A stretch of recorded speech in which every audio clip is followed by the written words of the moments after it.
Baik, Assalamualaikum. Selamat pagi. Apa khabar Malaysia? Kali ini bertemankan saya Dini Ashraf Saleh dan juga rakan tugas untuk pagi ini. Nurul Hidayat Umul. Hari ini kita sedondon. Sedondon. Kita suka warna purple-purple, warna biru-biru sikit. Orang kata apa ni? Ini pra-pra nak bercuti lah lebih kepada warna yang ketenangan, warna kasih sayang. Cepat dia sentuh cuti. Walaupun cuti untuk minggu ni, kan public holiday-nya satu hari je lah, hari Khamis kan. Walaupun pun menariknya, insyaAllah pada hari esok, mereka sahabat-sahabat kita, kaum muslim-muslimat yang berada di Mekah ketika ini, insyaAllah hari esok mereka akan bergerak ke Arafah bagi tujuan wukuf di sana, dan kita doakan agar segala proses ibadah itu dapat disempurnakan dengan sebaiknya, kerana itulah saat-saat paling penting dan merupakan syarat wajib bagi mengerjakan ibadah haji. InsyaAllah kita doakan agar dipermudahkan, dan kita juga di sini disunatkan juga untuk berpuasa dan panjatkanlah sebanyak mana doa yang boleh kita panjatkan. Betul, itu saya setuju. Itu dia bercakap mengenai pengorbanan, pastinya memerlukan pengorbanan dalam hidup kita.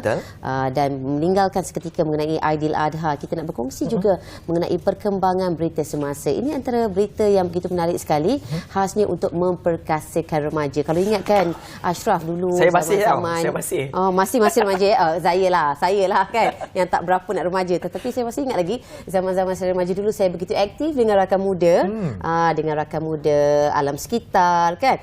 Ini antara yang kita kembalikan semula. Mungkin nama rakan muda ni masih ada, tetapi impaknya tidak seperti dahulu.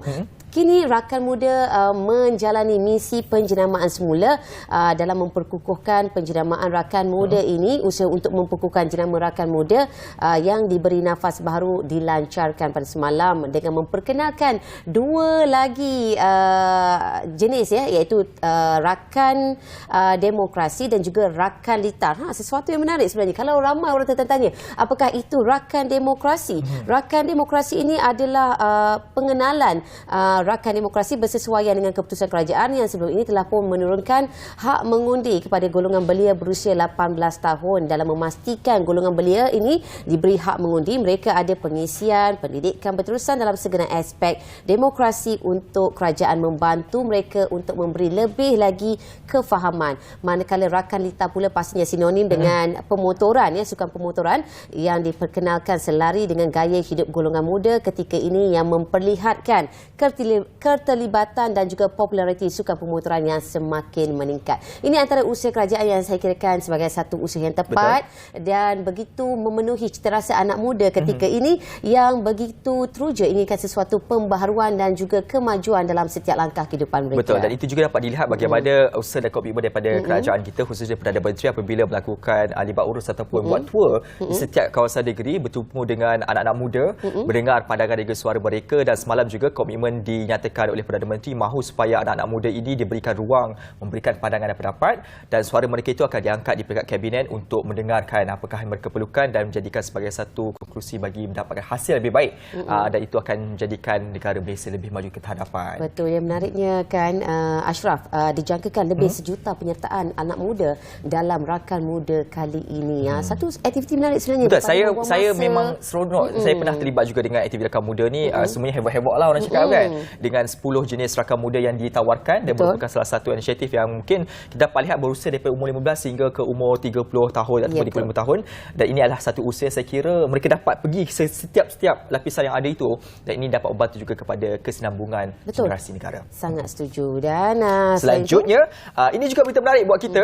Pasangan badminton beregu negara campuran dan juga pasangan beregu bagi negara ini, apabila beregu lelaki negara, dia telah pun dikabarkan menang semalam dalam saingan jelajah dunia yang telah pun berjaya dirangkul dalam terbuka Taipei 2023 malam tadi. Kalau kita lihat bagaimana aksi yang dipamerkan oleh kedua-dua pasangan beregu negara, beregu campuran juga beregu lelaki, yang memang fantastik lah orang kata kan.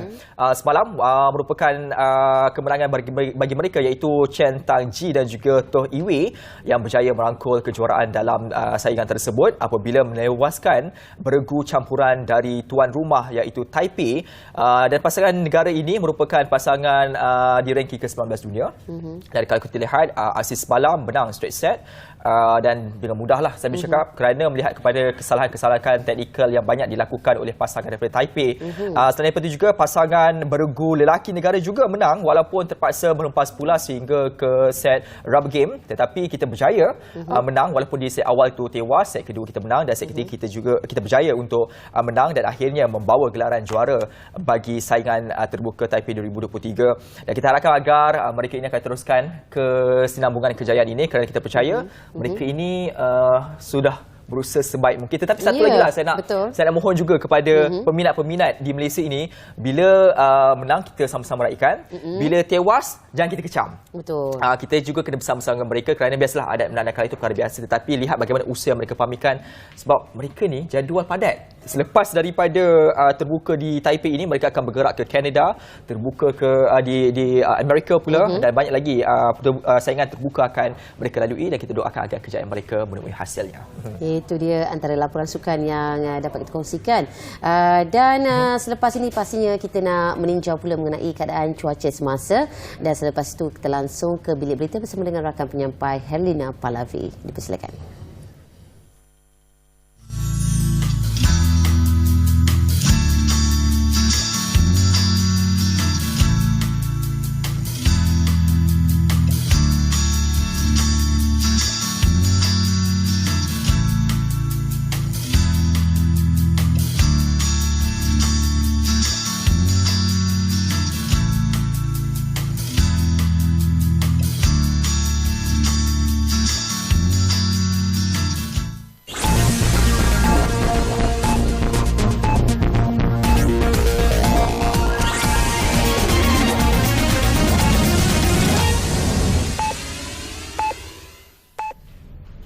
Salam Malaysia Madani dari Bilik Berita bersama saya Herlina Pahlavi.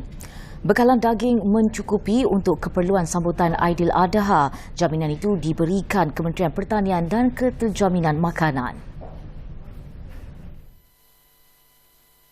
Menterinya Datuk Seri Muhammad Sabu berkata pihaknya akan memastikan perkara itu dan akan menjalankan pemantauan dari semasa-semasa. Beliau berkata menerusi agensinya, Lembaga Pemasaran Pertanian Persekutuan Fama dan Persatuan Peladang Kebangsaan PPK juga akan membuat intervensi jika berlaku kenaikan harga mengejut bahan keperluan itu. Sementara itu, Muhammad memaklumkan bahawa Fama sedang merancang untuk menambah cawangan sedia ada di negara ini bagi memastikan keterjaminan bekalan makanan.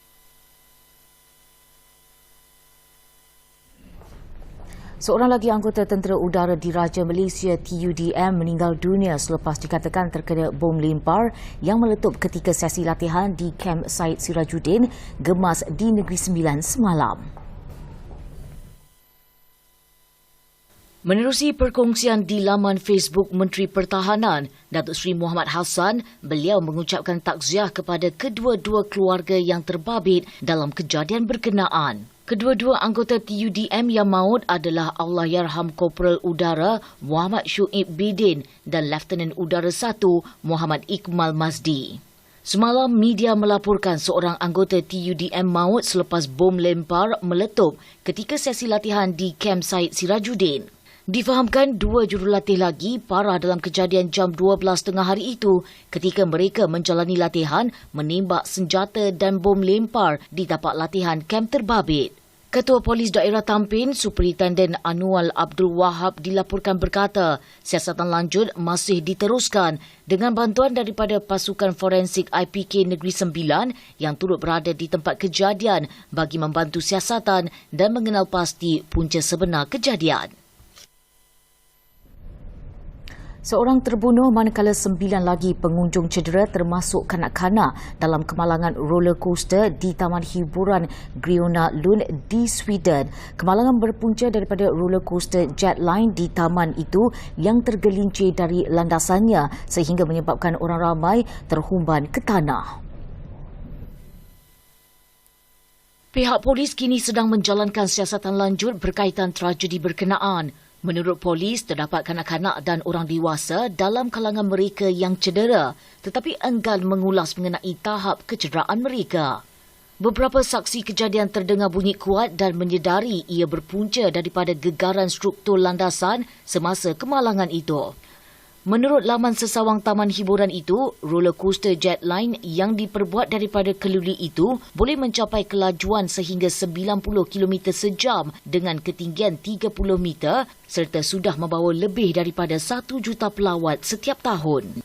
Menteri Kebudayaan Sweden, Parisa Liljestran, dalam reaksinya berkata, berita mengenai kemalangan itu sukar untuk diterima. Taman Tema berusia 140 tahun itu akan ditutup buat sementara waktu sehingga diberitahu kelak.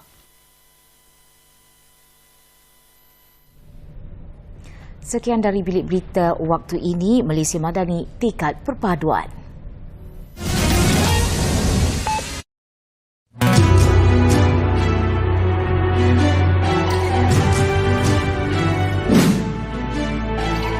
Peradaban kita bangunkan, bina kota, bina insan, dari budi jadi budaya, bina asas kemampanan, kesejahteraan masa depan. Ayo seluruh anak bertivi, bangunkan Malaysia Madani sepenuh hati, jiwa, semangat, terus meyakini Malaysia Madani. Ayo seluruh anak bertivi, semarakkan Malaysia Madani sepenuh hati, jiwa, semangat, terus meyakini Malaysia Madani.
Kita bertemu kembali dalam Apa Khabar Malaysia dan satu topik yang begitu menarik untuk kita bincangkan hari ini, di manakah hala tuju mereka selepas menamatkan pendidikan. Ramai sebenarnya anak muda ni, Ashraf, yang kita lihat kebelakangan ini begitu teruja dan berminat sekali dalam bidang kerjaya keusahawanan. Betul.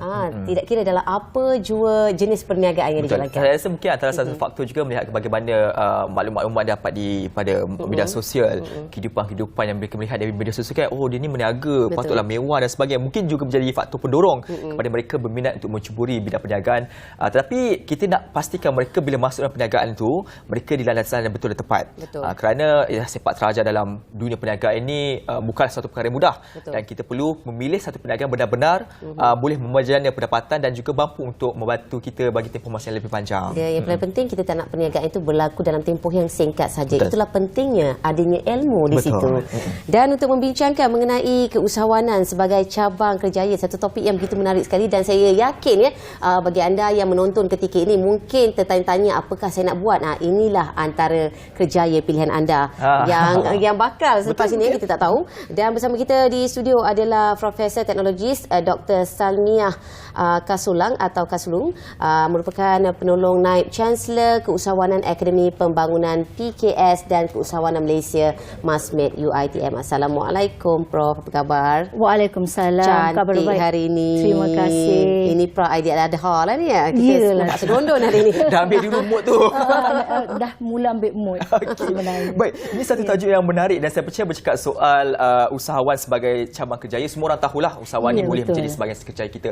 Cuma di permulaan ini saya nak bertanya dulu berkaitan tentang bila kita nak memilih usahawan sebagai kerjaya, apakah pertimbangan yang perlu difikirkan dahulu sebelum kita mengambil keputusan nak jadi usahawan lah? Bagaimana? Okey. Ya, sebenarnya nak menjadi usahawan itu bukan sesuatu proses yang mudah. Kita memerlukan satu proses yang panjang. Oleh kerana itu, siswa itu dididik di universiti untuk menjadi usahawan bila mereka telah bergraduat. Tetapi pertimbangan yang sangat penting untuk mereka fikirkan adalah karakter. Apakah karakter yang perlu ada? Pertama sekali ataupun apakah perkara yang mesti ada kepada seseorang itu, seorang siswa itu jika mereka ingin menjadi graduan usahawan. Pertama sekali mereka mestilah mempunyai minat. Minat adalah segala-galanya. Jadi bila kita mempunyai minat, kita mempunyai matlamat dan kita tahu hala tuju kita. Mereka yang tidak mempunyai minat selalunya tidak mempunyai hala tuju yang jelas. Jadi pertama sekali mesti ada minat, mesti ada matlamat, mesti ada hala tuju. Kedua, mesti ada kemahuan. Ya, meski kemahuan ini sangat penting. Kita panggil willpower, the will to success. Jadi bila kita masuk sebagai usahawan, cabarannya sangat tinggi. Kalau kita tidak mempunyai willpower, kemahuan yang kuat, kemungkinan ia tidak menjadi lestari. Lestari adalah satu lagi perkara yang penting yang dititik beratkan oleh kerajaan. Ketiga adalah disiplin dan komitmen. Jadi apapun pekerjaan, lebih lagi nak menjadi usahawan, biasanya kita lah bos.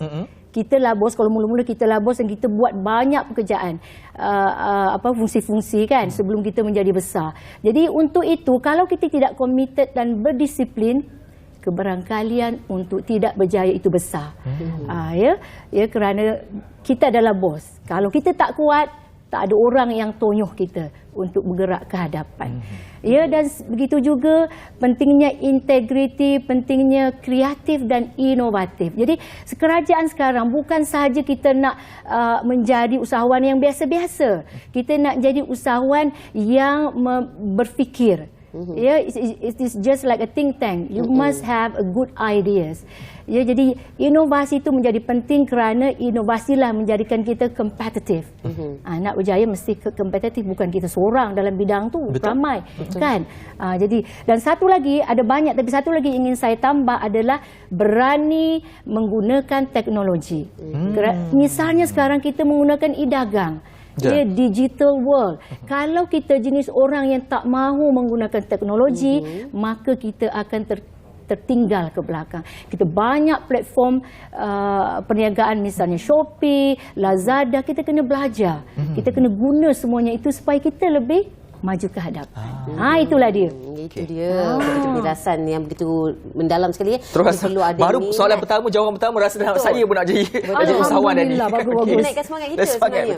Okey, bab kata Prof tadi perlu ada minat, hala tuju, kemahuan, bijak dengan teknologi, dan juga kalau tak ada semua tu, tak ada modal pun tak boleh cakap juga kan. Modal pun memainkan peranan yang penting. Okey, kita bercakap mengenai modal. Pastinya kita nak memastikan jenis perniagaan yang dengan modal yang digunakan itu adalah memberi pulangan. Dan di situ juga mungkin Dr. Prof boleh terangkan kan bagaimanakah caranya boleh memaksimumkan produktiviti supaya menerima semula pulangan modal yang telah pun dikeluarkan. Kalau boleh kita nak bisnes tu, perniagaan itu berjalan dengan jangka masa yang panjang. Betul. Okey, modal adalah sesuatu yang sangat penting.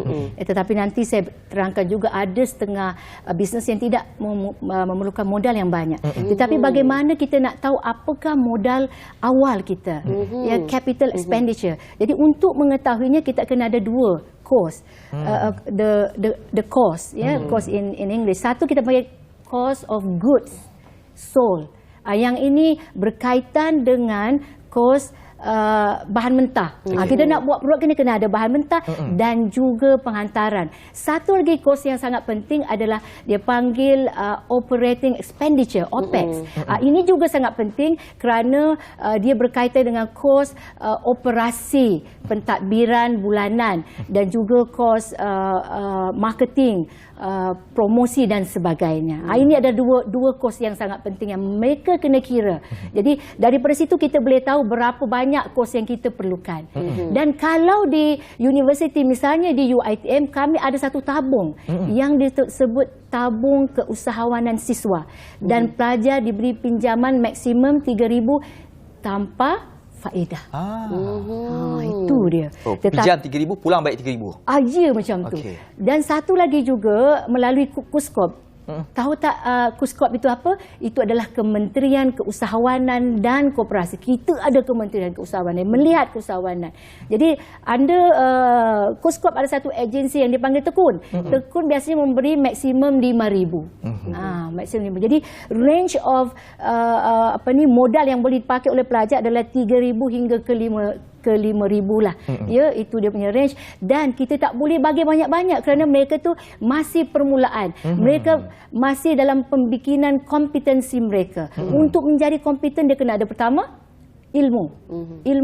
Kedua dia kena ada skill dan ketiga dia kena ada pengalaman. Gabungan tiga ni, elemen ni menjadikan seorang itu sangat-sangat kompeten. Okey, cantik. Tapi saya nak bertanya pula, bila kita bercakap soal meniaga ni, kita nak melihat kepada prospek perniagaan. Biasa kalau kita orang muda ni, kalau macam saya lah kan, nak berniaga ni macam-macam nak buat. Tengok dekat TikTok, orang buat ni, kita nak buat juga. Buat ni, dia nak buat juga. Jadi sebenarnya bagaimana kita nak membuat pemilihan prospek perniagaan yang sesuai dengan mungkin karakter diri kita dan peluang market itu sendiri. Bagaimana kita nak melihat tentang perkara ini? Jadi untuk sebelum kita membuat apa-apa pun perniagaan, adalah sangat penting untuk kita fikirkan beberapa perkara. Perkara ini kita panggil generic. Pertama sekali kita kena create values to our stakeholders. Jadi biasanya perniagaan itu you memerlukan seseorang untuk meminjamkan modal ataupun funder. Jadi kalau funder melihat tidak ada values pada perniagaan anda, proposal perniagaan anda, maka mereka tak berani masuk. The first thing is creating values from your business proposal. Kedua adalah creating values for the product. Misalnya kita pakai baju kan, kita pakai tudung. Salah satu teknologi yang dipakai di dalam tekstil adalah menghasilkan kain yang tak perlu disetrika pun. That is value to the product. Kalau macam tu ramai tak agaknya akan membeli. Ramai. You got to add value to your product. Walaupun dah banyak baju, dah banyak kain, tetapi value yang baru yang awak perkenalkan adalah tidak perlu disetrika. Ataupun kain bila kita siram tak basah, dia jangan mengalir macam ni. Serap air ya. Itu daripada kita belajar daripada teratai. Banyaklah teknologi yang boleh kita tengok. Kedua adalah bringing solution to the problem. Maknanya perniagaan yang kita fikirkan ini sebagai usahawan melihat masalah. Jadi kalau kita melihat masalah, ada solution kepada masalah, agak-agak ramai tak yang akan menjadi customer kita? Pastinya akan lebih ramai. Keempat adalah kita juga melihat sama ada bisnes yang kita nak buat ini sudah tepu atau tidak. Kalau dah tepu jangan masuk sebab kita nak upscale kita punya bisnes untuk dipanggil business growth. Dan the last one is pemahaman financial management. Maknanya kita pandai mengurus duit. Itu pun salah satu. Jadi tak kisah apa bisnes yang kita nak mulakan, itulah perspektif utama yang perlu kita lihat. Kan, betul tak? Kalau kita pandai mengurus, buatlah bisnes apa. Tak kisah. Lain kan. Bolehlah. InsyaAllah boleh jalan dan yang paling penting sustainable, iaitu lestari. Betul. Okey, dan paling penting kita kena tahu apa jenis bisnes yang kita ingin mulakan berdasarkan tahap pengetahuan kita dan juga penyesuaian diri kita. Kalau kita ni seorang yang banyak bercakap, mungkin bisnes ke arah servis antara keutamaan itu juga antara yang memerlukan modal yang kurang. Dan mungkin Prof boleh kongsikan tambah sikit. Sebenarnya ada bisnes yang tidak memerlukan banyak modal, especially bisnes yang berkaitan dengan kewangan. Misalnya mortgage, insurance. Perlu tak perlu tak kita katalah saya nak jadi seller, perlu tak saya bayar dulu? Tak payah. Saya nak kena mencari customer saja. Modal air liur, tetapi pulangannya banyak dan panjang pula. Betul. Ya, ramai yang menjadi jutawan dengan menjual insurance, trust dan juga mortgage. Itulah dia. Ya. Okey, itulah sebenarnya buat bisnes orang cakap kena modal banyak. Tak juga. Tak, Tengok betul. juga apa jenis perniagaan kita lakukan. Tapi selepas ni nak bercakap tentang bila nak berniaga ni, perlukah kita nak bawa pinjaman? Ya. Ni pun soalan Pinjaman. besar kita nak ungkapkan, tetapi kita nak berteriak dahulu sebelum kita bincangkan tentang perkara ini. Jangan lepaskan peluang nak dengar menjadi usahawan bagaimana. Tips ni banyak saya rasa. Betul. Pagi ni sangat termotivasi. Jom kita Alhamdulillah. berteriak dulu.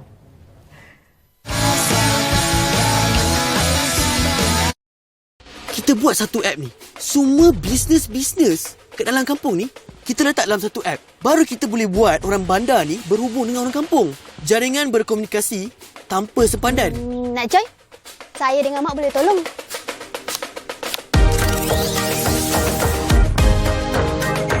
You guys ready? 1, 2, 3. Publish! Korang! Saya letak apps kita ni dekat dalam media sosial. Diorang beli, set berpantang dekat dalam apps kita. Serius ah?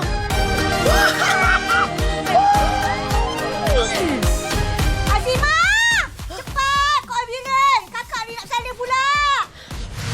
Nasib kat sini ada wifi bang. Dapat juga abang tengok clear muka anak kita. Marilah sama-sama kita kan kian bijak berkesan literasi digital.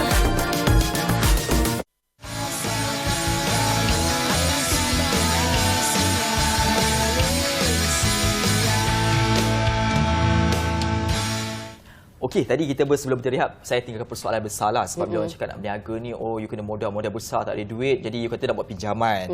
Tapi betul ke setiap kali kita nak memulakan perniagaan itu, mesti kita perlu membuat pinjaman sebagai modal awal kita dalam perniagaan? Adakah perlu ataupun sebenarnya bergantung kepada jenis perniagaan? Bagaimana Dr. Prof? Okey. Sebenarnya modal ini bukanlah sesuatu yang top ranking. Ada saya berbincang dengan beberapa usahawan. Misalnya usahawan yang menjual insurans, modal tidak menjadi, tapi mereka keupayaan mereka memberikan ideas dan convincing kepada customer membolehkan mereka mendapat pelanggan. Tak ada modal air liur je.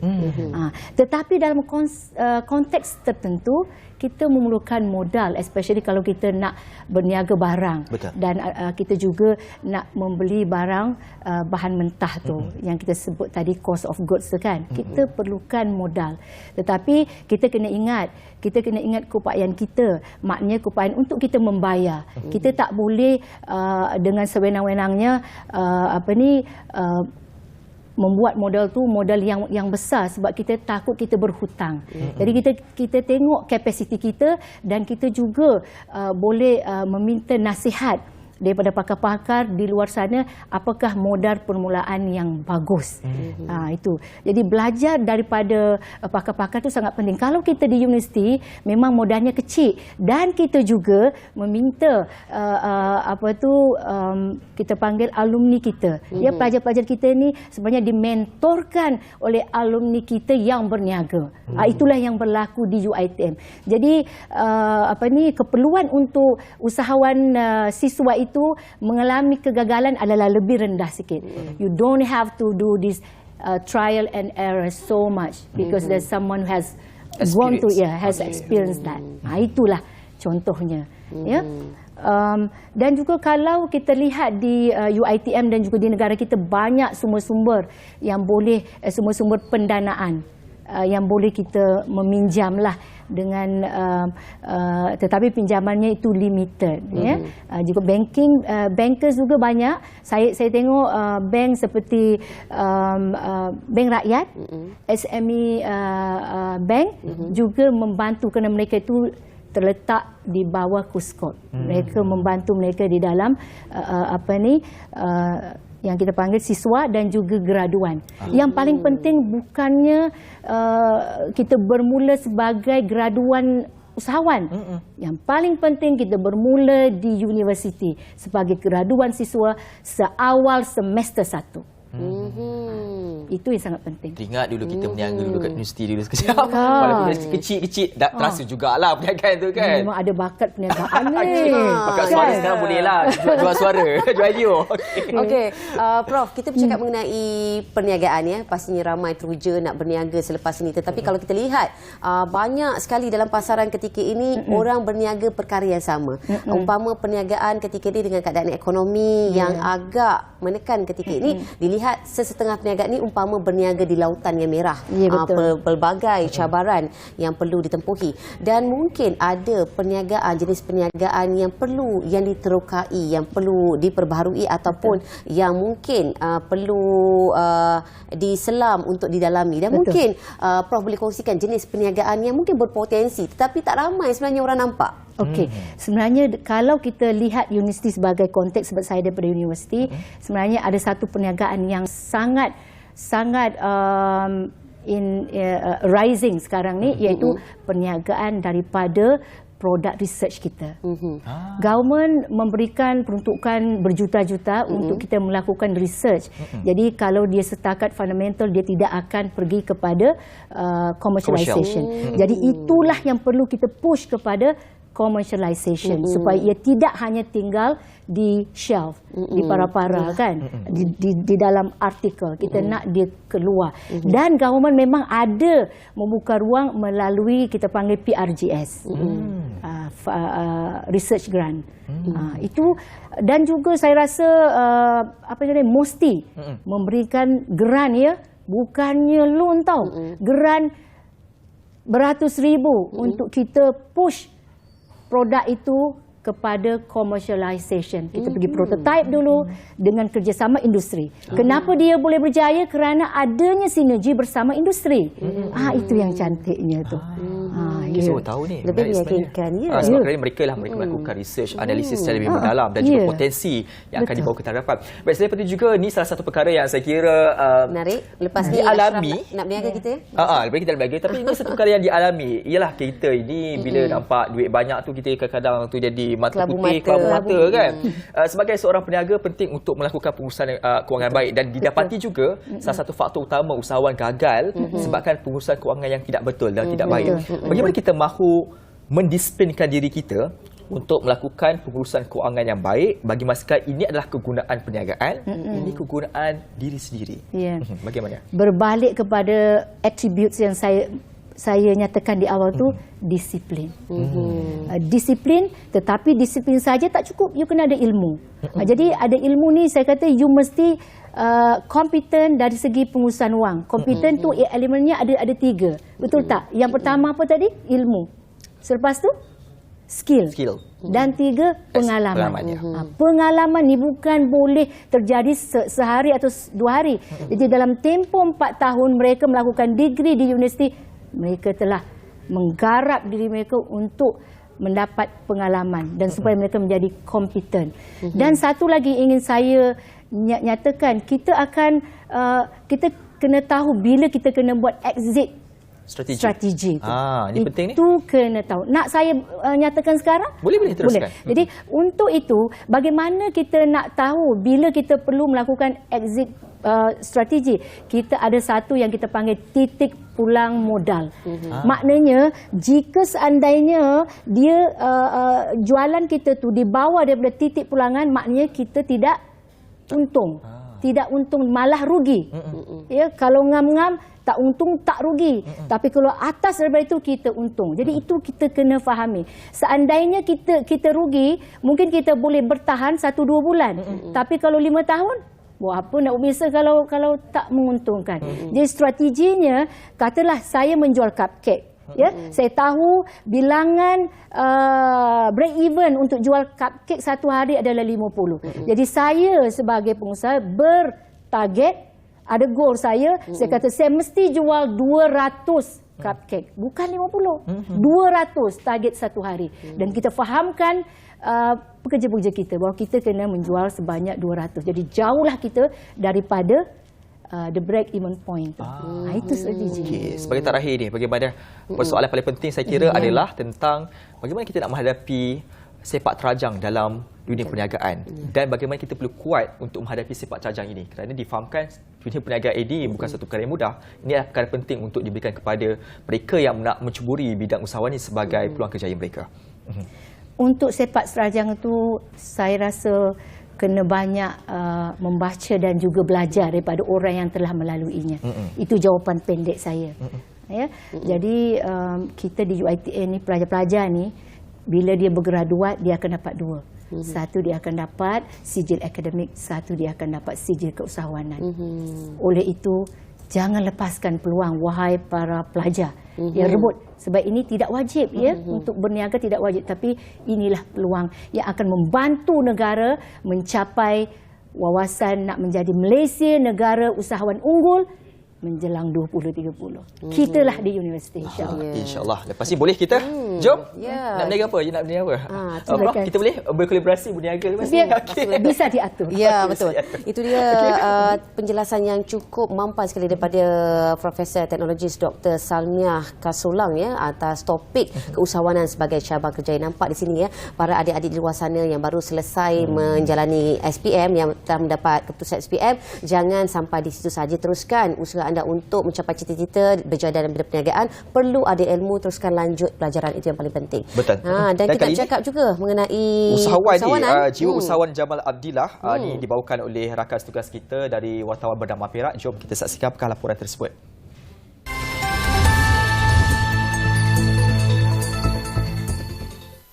Tidak mahu terus bergantung rezeki pada bidang nyanyian, penyanyi Datuk Jamal Abdillah berjinak-jinak dalam bidang ternakan lembu secara komersial sejak sebulan lalu. Pemilik nama sebenar Jamal Ubaidillah Muhammad Ali yang berusia 64 tahun ini mahu mempromosi bidang pertanian agar lebih ramai Bumiputera terlibat dalam bidang tersebut. Ternakan lembunya dimulakan dengan 20 ekor lembu dan merancang akan bawa masuk 80 ekor lagi induk lembu bagi menambah induk sedia ada pada tahun ini. Ladang yang terletak di Bukit Merah seluas hampir 2 hektar itu dilengkapi dengan kandang lembu yang boleh memuatkan 3 hingga 400 ekor haiwan itu dan kawasan untuk menternak kambing yang juga dalam perancangannya. Pelantun lagu Kekasih Awal dan Akhir itu berkata, ternakan ikan hiasan arwana sejak 2009, menternak lembu lebih mudah. Beliau berkata Jabatan Perkhidmatan Veterina atau JP sentiasa bersedia membantu memberikan khidmat nasihat kepadanya bagi menguruskan peternakan lembu berkenaan. Menyentuh mengenai ladang ternakan ikan arwananya yang juga terletak di Bukit Merah, Jamal berkata minat terhadap ikan hiasan membuatkan dia mahu mengekalkan perniagaan tersebut. Katanya, sebelum ini perniagaan itu dijalankan secara sistem pawah akan, tetapi kini ia dimulakan semula dan merancang mengeksport hasil tersebut ke luar negara. Bidang ternakan ikan hiasan dan lembu ini amat berpotensi memberi hasil lumayan jika dilakukan dengan konsisten. Katanya, masih banyak ruang boleh diteroka oleh usahawan Melayu yang mahu menceburkan diri dalam bidang ini. Apatah lagi untuk membantu usaha kerajaan memperkukuh keterjaminan makanan negara. Katanya, kerajaan melalui pelbagai agensi sentiasa membantu dari segi khidmat nasihat bagi mereka yang berminat menjadi penternak dan peladang.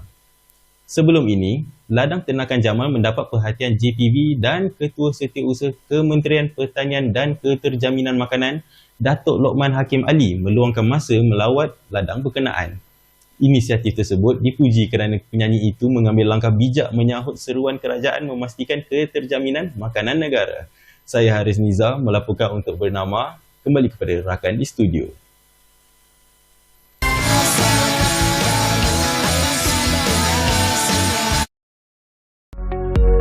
Malaysia Madani adalah panduan, ikhtiar holistik dan dasar pentadbiran yang berteraskan kasih sayang.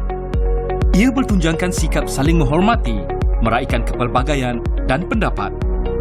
5 jari dengan jalur merah putih merupakan simbol rukun negara. Bulan sabit melambangkan Islam sebagai agama persekutuan. Bintang berbucu 14 menandakan perpaduan 13 buah negeri dan wilayah persekutuan.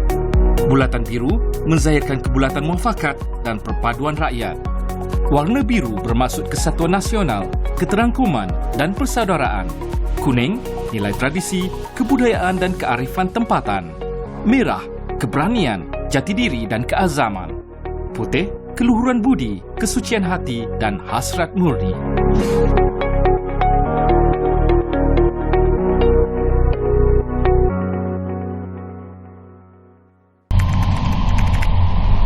Hentikan penyebaran kandungan berbau hasutan. Dekati kedamaian, pupuk persefahaman dan jauhi perbalahan. Bersama-sama kita memupuk semangat perpaduan. Hindari sebarang tindakan yang boleh mencetuskan provokasi kaum. Raikan hari perayaan di Malaysia bersama-sama dengan mengunjungi antara satu sama lain. Selain mengeratkan silaturahim, masyarakat juga dapat memahami dan menghormati perayaan di Malaysia. Sertai aktiviti kemasyarakatan dan sukan bersama-sama. Dan sebaran mesej positif mengenai kepentingan perpaduan oleh media massa. Sekiranya terdapat maklumat kandungan sensitif, berbaur agama, bangsa dan institusi diraja atau 3R, laporkan kepada Suruhanjaya Komunikasi dan Multimedia Malaysia SKMM.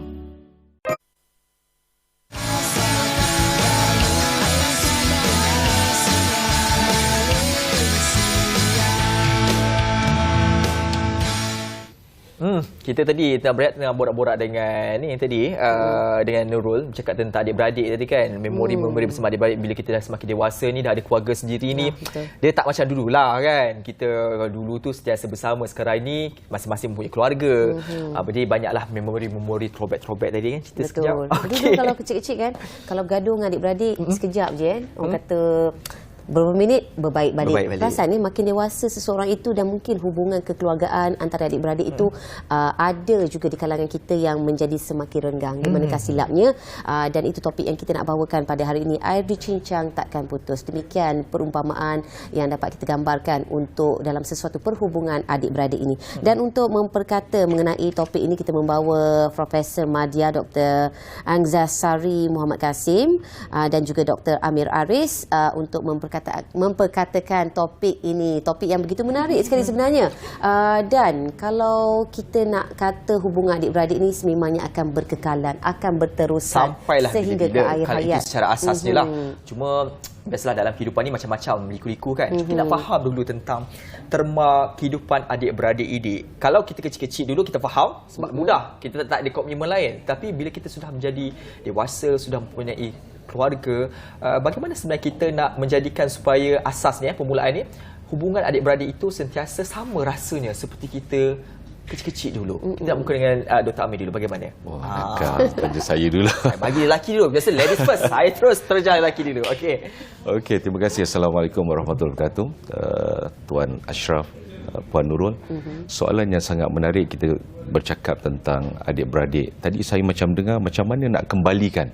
Soalan ni betul-betul terus menghangatkan keadaan. Dulu masa kecil happy, gembira, bermain bersama-sama, tiba-tiba sekarang ni macam ada cabaran. Dan macam mana nak kembalikan. Sebenarnya, satu benda yang harus kita berterima kasih ialah bagaimana ibu dan ayah kita dalam kekurangan mereka sentiasa bersungguh-sungguh untuk menerapkan nilai. Sehingga nilai yang baik, contohnya berkasih sayang, bertoleransi, kita empati dengan adik-beradik, itu telah dilakukan dan menjadi pasak yang paling kuat. Sehingga kan kalau kita tanya diri kita, apa yang paling menarik dalam hidup kita? Pasti waktu kanak-kanak.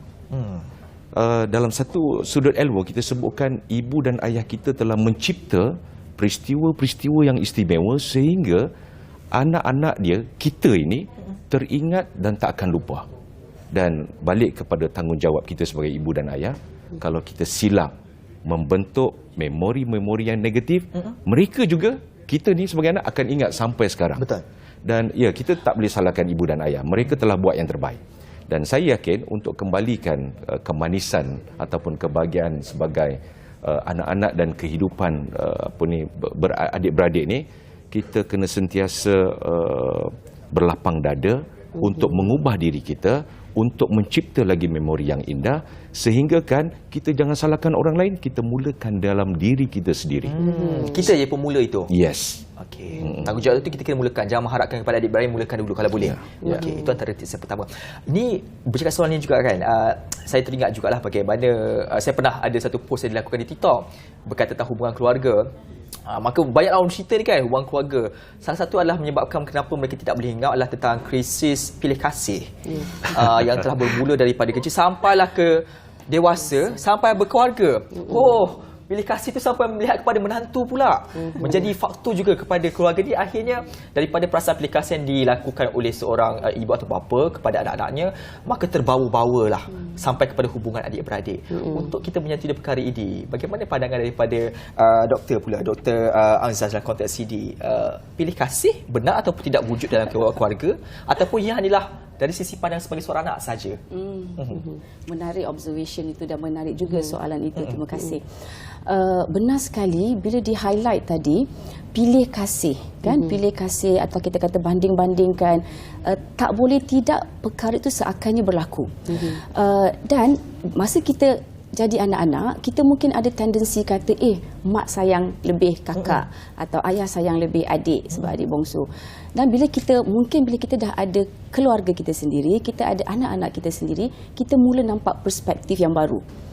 Iaitu mungkin sahaja ibu bapa seperti Dr. Amir sebut tadi, dia bagi apa yang dia terbaik yang dia boleh bagi pada waktu itu.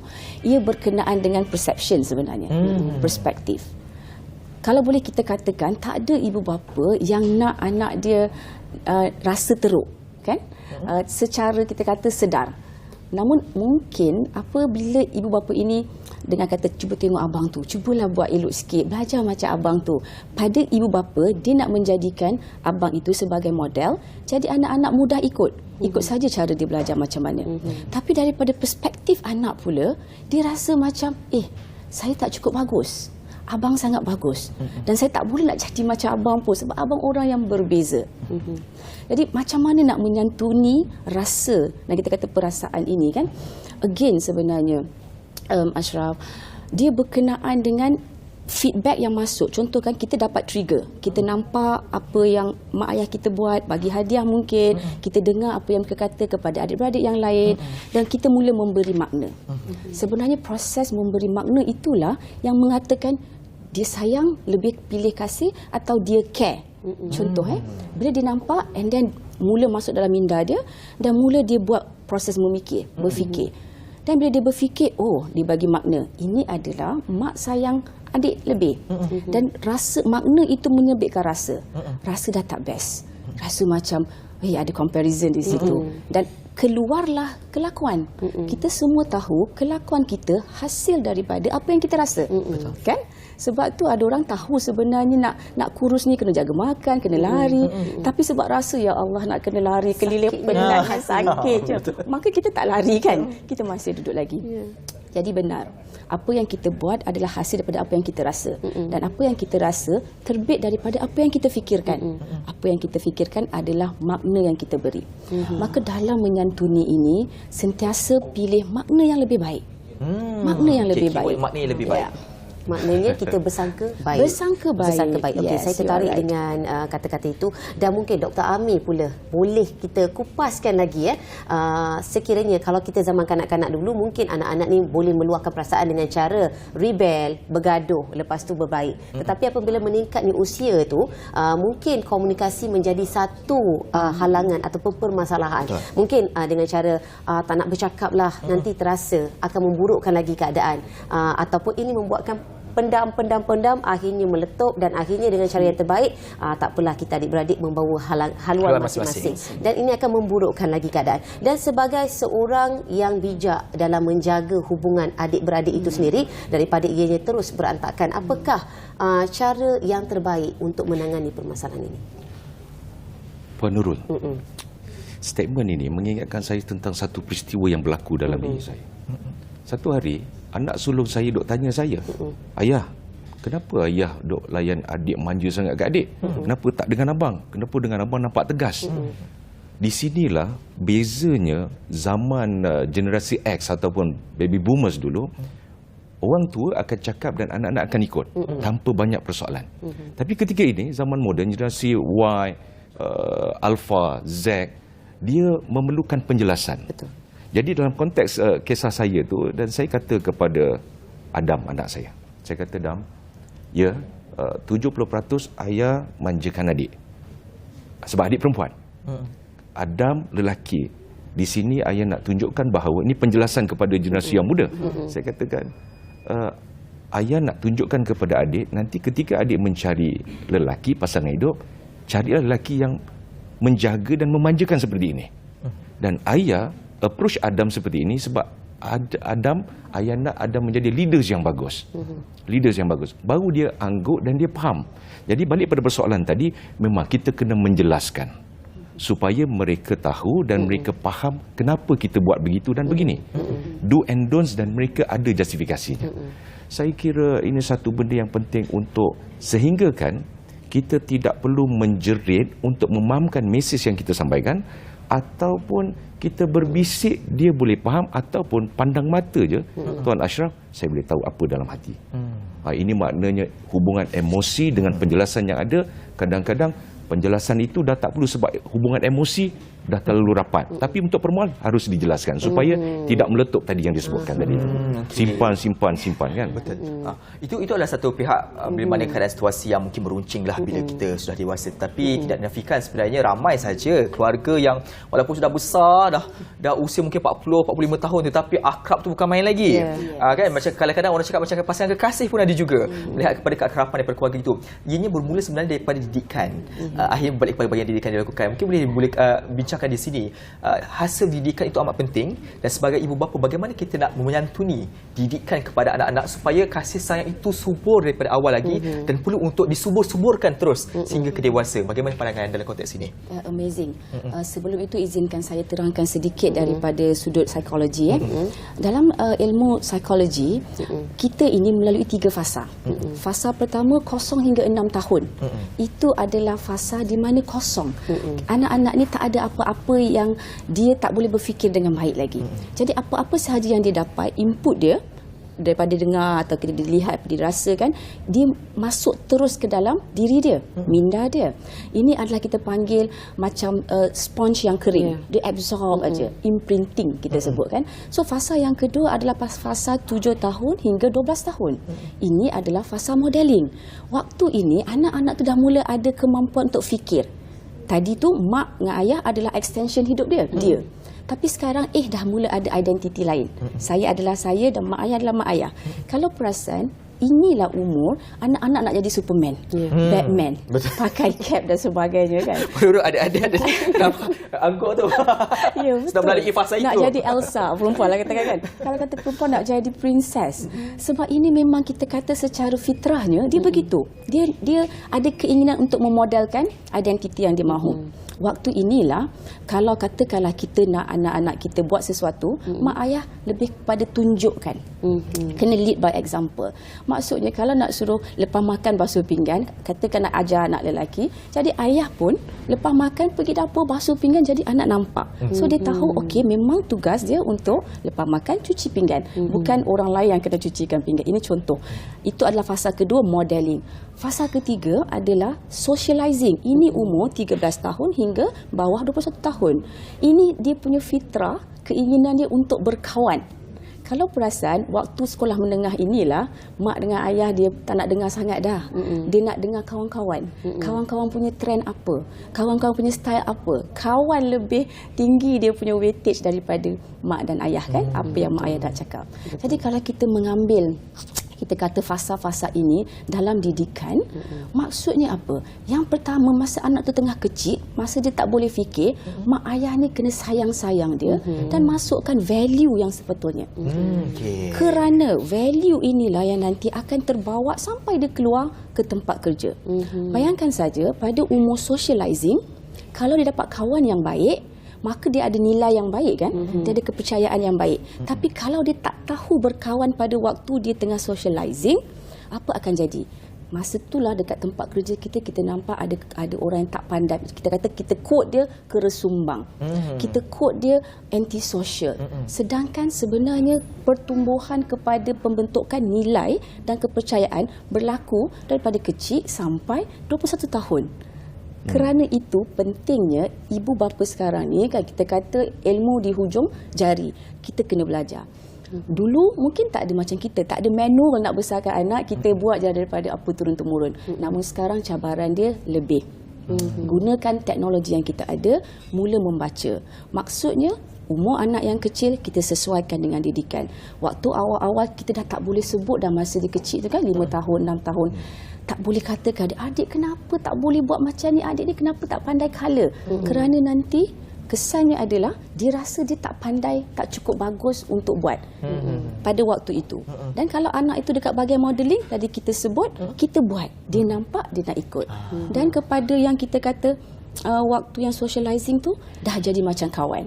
Kalau mak dengan ayah nak jadi anak tu dengar cakap dia kena ikut in trend. Kalau anak suka Korea song, dah mak ayah pun kena buka lah sikit apalah Korea song ni cakap kan, Blackpink dan sebagainya. Sesuaikan. Lepas tu saya kena explore lah, kena main Minecraft lah. Sebab anak Minecraft sama dengan anak saya, betul. Okey. Itu yang kita dapat saksikan ya. Kalau kita lihat kebanyakan anak-anak dan ibu bapa ni kerap kali kena ada satu aktiviti yang sama. Betul. Sama juga kalau kita kata dengar cakap tetapi jangan bergaduh, tapi ibu dan ayah kerap gaduh, itu satu impak yang tak baik juga untuk anak ya. Dan mungkin kita nak bertanya dengan Dr. Amir, bagaimanakah kita nak stabilkan hubungan adik-beradik ini apabila berlakunya dalam ketegangan, dan mungkin kita boleh jadi orang yang menyejukkan lagi, pendamai ya. Mungkin juga dalam konteks bagaimana orang di sekeliling, mungkin suami dan isteri ataupun ipar ataupun anak-anak pula kepada adik-beradik, kepada mak bapak ni kan, membantu dalam konteks ini. Apa yang kita fokus akan berkembang. Peristiwa mungkin berlaku, mungkin ada perselisihan, berbeza pandangan dan makna. Bila berbeza pandangan dan makna, kita akan bergaduh, berselisih. Jadi apa yang kita harus fokuskan, kalau kita fokus kepada negatif itu, benda yang negatif lain akan muncul. Tapi kalau kita fokus kepada solusi dan kita mengambil semangat menyelesaikan dengan tenang, saya kira kita boleh handle keadaan itu menjadi lebih sejuk dan semua kita ajak orang yang terlibat kepada solusi. Dan kita tengok apa pro and con supaya dia tidak melebar, dan melebar akan timbul masalah yang baru. Itu satu yang kita kena, dan kita kena aware di mana kita berada. Tahap mana isu itu besar atau kecil. Dan kita kena faham juga karakter-karakter orang yang terlibat. Macam tadi soal anak-anak kita, sekarang anak kita memang sentiasa berbeza-beza. Dan saya boleh kata begini, secara positifnya ibu dan ayah sekarang ni dia suka pada ilmu. Dia tengok Puan Nurul, anak ini Puan Nurul karakternya begini, Tuan Ashraf karakternya begini. Ibu dan ayah tahu macam mana nak handle Tuan Ashraf yang sangat happy go lucky, handsome wang. Kan? Kita tak boleh guna pendekatan Puan Nurul, dia ada orang yang sangat, saya kira leadership, eksklusif, elegan. Kita tahu macam mana nak handle, gunakan bahasa yang sesuai. Ini yang kadang-kadang bila gunakan bahasa yang salah, isu yang lain pula timbul. Hanya kerana mungkin intonasi berbeza, Tuan Ashraf dan beri makna yang berbeza. Jadi kenal karakter orang yang terlibat dan kita cuba repo. Ini penting. Repo. Kenal karakter ni salah satu itulah ilmu bagaimana hubungan antara sesama manusia, penting kenal karakter ni. Menarik. Ini tips yang sangat berguna. Baik, terima kasih atas perkongsian ini terhadap kedua-duanya, iaitu Dr. Amir Aris dan juga Profesor Madya Dr. Hamzah Sari Muhammad Kasim. Isu ni memang kalau nak borak ni 1 jam tak cukup ni. Kerana banyak isu-isu melibatkan adik-beradik yang berlaku, walaupun pun kita kena percaya bahawasanya kita adik-beradik berada dalam ruang yang sama, kita lahir membesar dalam keadaan yang sama, dalam rahim yang sama, dan kita harapkan agar dalam sengketa skala mana sekalipun, ingatlah detik-detik kita ketika kecil dulu tu kan. So memori itulah yang mengimbau kepada kenangan manis kita bersama. Mungkin sengketa sekarang ini ada sengketa 30-40 tahun yang tak berkesudahan. Ambillah permulaan hari ini, melakukan jalan pertama, tindakan pertama untuk berbaik sesama kita. Kerana kita tidak tahu tak sangka siapa yang akan pergi dahulu. Kalau boleh kita tak nak ada penyelesaian dalam kehidupan kita, manfaatkan kehidupan kita dengan penuh kasih sayang. Dan nampaknya apa khabar Malaysia berakhir sampai di sini saja. Saya Nurul Umum, saya Dina Shah Salim. Kita jumpa lagi insya-Allah nanti. Kita sambung lagi nanti, banyak topik menarik bersama kami. Apa khabar Malaysia? Assalamualaikum, sampai jumpa. Bye bye.